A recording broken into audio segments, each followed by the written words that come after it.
putting traditional milk out to pasture. A2 is moving your way. Here's the deal. Milk is made up of solids and water.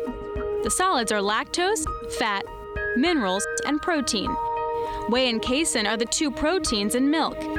Casein makes up 80% of the protein and breaks down into alpha, beta, and kappa. There are two types in the beta-casein protein, A1 and A2. With me? Good. Most milk you buy has a combination of A1 and A2. Now, some people may get a stomach ache or have digestive issues after drinking this milk. Enter A2 milk, one of the largest companies in New Zealand by market cap.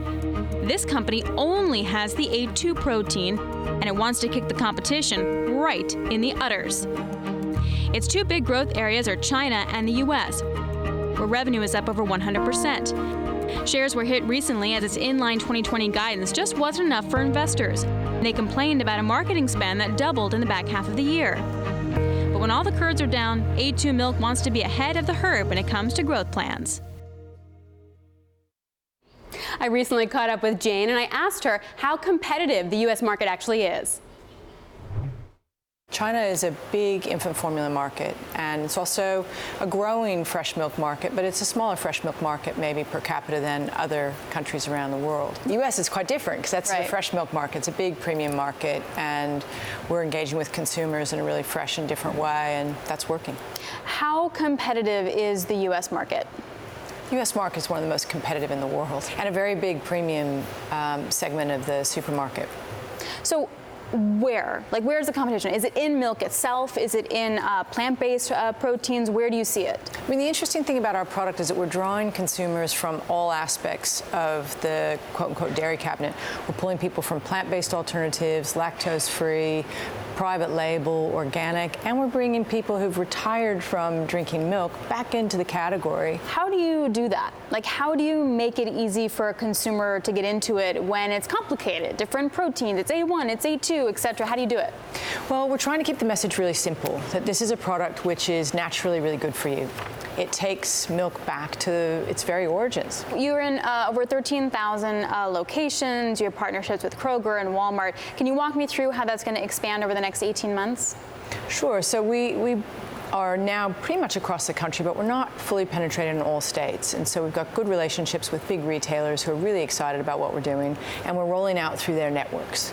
So there's more yet to come. We're not being specific about how many stores we think we'll be in by the end of this year, but there's significant additional distribution growth to come. And the most important part of it is that we see really strong underlying rate of sale growth in each individual store. So more product being sold in each store that we already have. Do you feel like, though, it's regional?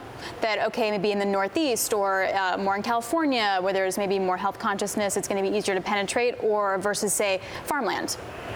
We don't really see it split by region because we see consumers who are really interested in the very best for their health and wellness everywhere. And there might be some pockets, sometimes ethnic pockets, that will have a faster adoption rate than others. But in general, the consumer work we've done says that we need to be everywhere because it's a mass market play across the country. How has trade affected you, the trade war? We don't really see an impact from the trade war, and we're very conscious of what's going on around us, but there are things that are outside our control, so we just stay very focused on the things that we can, and that's all about the consumer and engaging with the consumer, being clear about what matters to them, and ensuring that we're doing all the things that we can as a company to line up behind that. Have you noticed any impact on any push, say, from China or even the U.S. to kind of get homegrown companies up and running? Oh, definitely in China, and that's been the case for some time.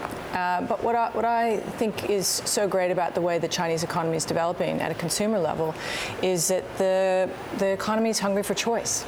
And as long as we're providing a choice that really makes a fundamental difference in the wellness and the long-term health of babies, then I think we're in a really good spot.